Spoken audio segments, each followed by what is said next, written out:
Ciao a tutti e benvenuti al terzo episodio di Happy Bottles, il blog ufficiale di Grandi Bottiglie. Io sono Emanuele Spagnolo e sono il vostro wine pusher. Cosa si degusta oggi? Degustiamo la bottiglia che abbiamo visto nello scorso episodio come doveva essere stappata e conservata correttamente. Precisamente degustiamo il Barbaresco dei produttori di Barbaresco del 1974. Degustiamo un mito, degustiamo un'azienda che io amo tantissimo, un'azienda che vi consiglio e vi raccomando fortemente perché sia nelle annate giovani dà grandissime soddisfazioni, sia ha una grandissima capacità, i vini di questa azienda, di essere conservati e stoccati per molti anni. Un'azienda che in Langa è davvero un mito, un'azienda che è la tradizione, botte grande in assoluto, con vini che sono tradizionalissimi, vini come piacciono a me. Un'azienda che è fatta di conferitori, fatta di oltre 50 conferitori per una produzione che va oltre i 100 ettari, e oggi vediamo come degustazione e come vendemmia quella del 1974. In Piemonte il 1974, sia per la zona di Varolo sia per la zona di Barbaresco, è stata una vendemmia buona, ma non eccezionale. Non è stata la grandissima annata come può essere il 71 o ancora meglio il 1978, ma è stata comunque un'annata corretta con una buona quantità prodotta. Vediamo come questo vino e questo giovanotto si presenta ancora oggi nel nostro bicchiere. Wow!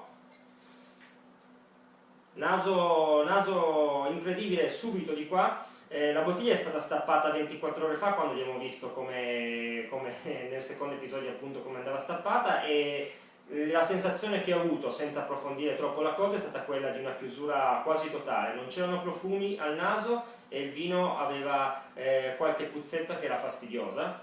Non abbiamo fatto decantare la bottiglia come vi consiglio di fare, questa è un'indicazione generale che può valere per tutte le bottiglie d'annata. Cercate di evitare la decantazione in un decanter, questo perché la superficie all'interno del decanter è troppo ampia e c'è il rischio, mettendo il vino all'interno, di dare una botta di ossigeno troppo elevata. Quindi apritela magari parecchie ore prima, ma lasciatela sempre aperta all'interno della bottiglia.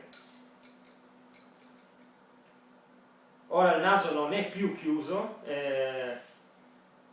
abbiamo un intrecciarsi di frutta matura, prugna, ma la nota più interessante, incredibile, è quella della frutta secca. La frutta secca si sente in maniera predominante al naso, un naso che è molto affascinante. È molto strano anche perché normalmente il 1974, come detto, esprime una buona capacità olfattiva, ma non a questi livelli normalmente.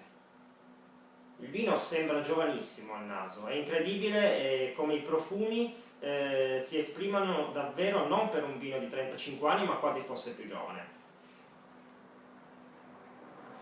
Il colore è sicuramente un granato, è un granato che tende in alcune sull'unghia all'aranciato, ma è anche di ottima consistenza, come potete vedere. Ma il naso, credetemi, è incredibile, è un naso amplissimo.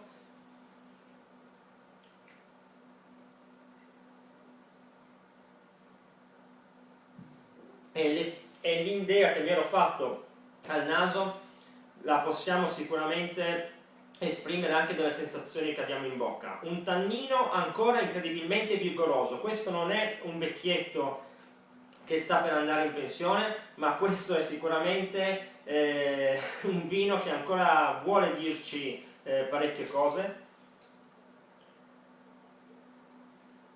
Non è al massimo della sua espressione, sicuramente potrebbe invecchiare ancora qualche anno per avere sensazioni ancora più complesse. In bocca le stesse sensazioni che abbiamo al naso, alcune cose le ritroviamo come la frutta matura, ma in bocca vediamo un intrecciarsi di note un pochino più complesse, che sono quelle tipicamente del nebbiolo e quelle che sono, diciamo così, terziarie del nebbiolo, e quindi qua ritroviamo sicuramente del cioccolato, ritroviamo della liquirizia. Ecco, la liquirizia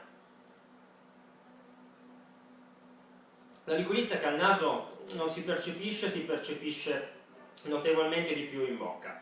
Un tannino un po' troppo aggressivo per un 1974, forse nella sua massima espressione, e forse quello che manca a questo vino è una rotondità più completa. È un pelino spigoloso, ma è un bellissimo vino con una sensazione che non butta assolutamente sull'alcol, sensazione di frutta, sensazione, come abbiamo detto, di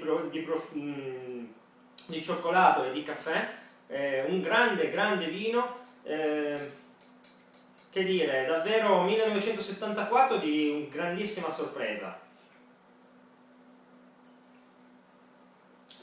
Se la trovate, questa bottiglia ve la raccomando fortemente, non è così facile trovare le vecchie nate dei produttori di Barbaresco. Da noi trovate ancora 3 bottiglie, quindi unicamente 3 bottiglie per un vostro eventuale acquisto, un prezzo assolutamente competitivo per una bottiglia come questa. Avvicinatevi amici miei alle bottiglie d'annata. Questo perché queste bottiglie sono davvero come le persone, quando hanno tanti anni alle spalle hanno un bagaglio di esperienza che ci dicono moltissimo di sé. I profumi sono infiniti, il vino cambia nel bicchiere ogni minuto, ed è un gioco bellissimo ritrovarsi magari in compagnia con i vostri amici cercando di capire quello che c'è all'interno di questo vino.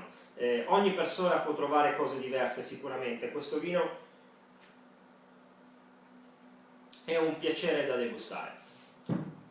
Barbaresco 1974, produttori di Barbaresco. Io vi dico di sì, 85 centesimi dal vostro wine pusher.